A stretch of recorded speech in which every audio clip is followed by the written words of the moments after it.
Well, you may not be aware of a hazard that exists in hospitals. It's something that happens all too frequently, and that is fires happening in operating rooms. And to shed light on that subject, I've asked very experienced plaintiff lawyer Kay Van Wey from Dallas, Texas, to join us today. Hello, Kay. Hi, Mike. How are you? Doing great. Hey, thanks for taking time out of your busy day to help our audience learn about this important topic and what they might be able to do about it. So tell us about this hazard, fires in operating rooms. How does that happen? Well, Mike, thanks for having me.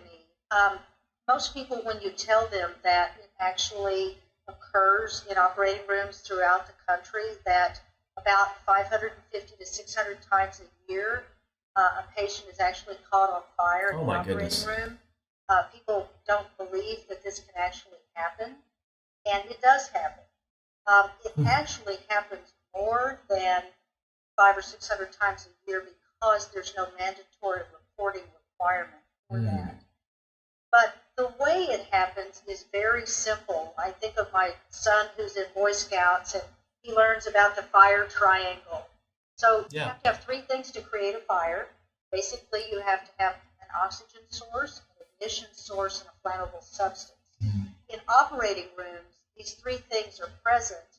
Um, Oxygen, obviously, with breather masks or endotracheal tubes. Right. Ignition sources are most often electrocautery, which is used obviously for cutting, cauterizing, Okay, and what's that electrocautery? What's that? electrocautery, Oh, yes. So, like in the old days, doctors would use scalpels to make incisions, and okay. now things are done with electrocautery, Huh.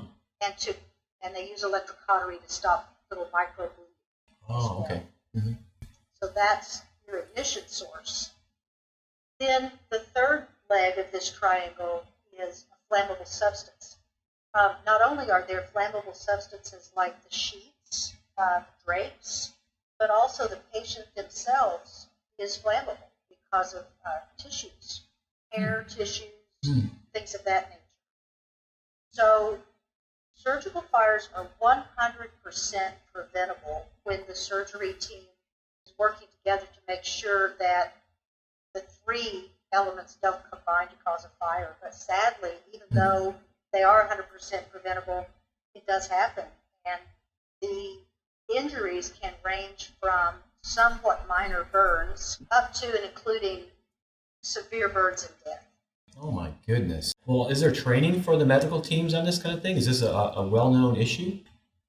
It's a well known issue. Every case that I've been involved in, the defense seemed to claim that this was an absolute fluke, that they've never heard of it before or whatever, but the medical literature, the training is out there. Hmm. It should be a part of every standard operating procedure for hospital safety. Hmm. Again, 100% preventable. Right. Never, ever, ever.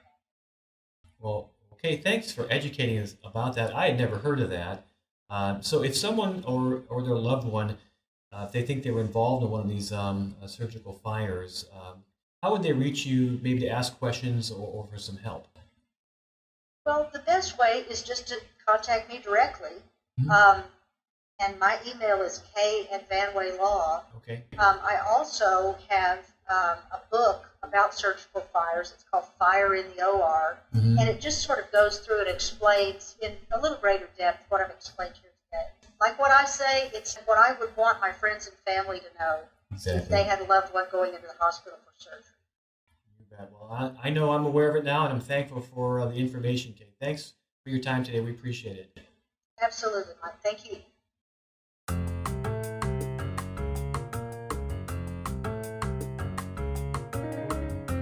Thanks for watching.